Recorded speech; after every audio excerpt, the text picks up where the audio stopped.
देखिए, अभी हमारे भाई ने कहा कि धर्म के नाम पर विभाजन हो रहा है। धर्म के नाम पर विभाजन तो उस क्लासरूम में भी हो गया था जहां पर कहा था कि हमारी लड़की तो हिजाबी में अंदर आएगी, हिजाब के बिना क्लासरूम में घुसेगी नहीं।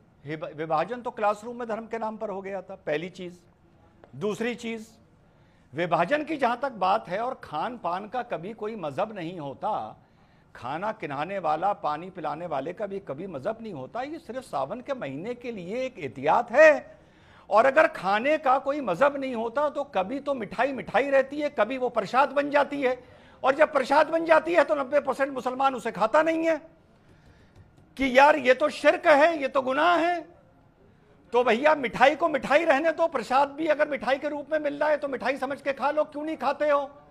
तो वहां पर तुम्हें जो प्रसाद और मिठाई का फर्क नजर आता है, तो धर्म के नाम पर सेक्युलरिज्म खतरे में नहीं आता। नंबर 3 बात, अगर धर्म के नाम पर खाना पाने में विभाजन नहीं करना है तो ये हलाल सर्टिफिकेट क्या चीज लेके आए हो भाई? ये हलाल सर्टिफिकेट, हलाल ऑर्गेनाइजेशन वो सर्टिफिकेट दे रही हैं। अब जो भी आदमी हलाल सर्टिफिकेट का सामान नहीं बेच रहा है, मुसलमान उससे बेचारा नहीं खरीदेगा तो उसके नौकर कहां जाएंगे, उसका सेल्समैन कहां जाएगा, उसकी दुकान कैसे चलेगी अगर वो मुस्लिम बहुल इलाके में है? चलो मीट में तो समझ में आ गया हलाल, लेकिन साहब हलाल लिपस्टिक, हलाल डबल रोटी, हलाल मिठाई, हलाल ब्रेड, हलाल मेकअप का सामान, हलाल चाय, ये क्यों लेके आए भैया? हलाल चाय क्या चीज होती है ये बताओ।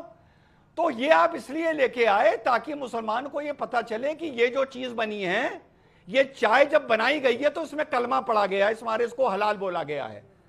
तो ये हिंदू को बताने के लिए है सावन में कि भैया तुम मुसलमान की दुकान से सामान खाओ, मुसलमान शबील भी लगाएं, कावड़िए मुसलमान की शबील से शरबत भी पिएंगे, कोई मनाही नहीं है।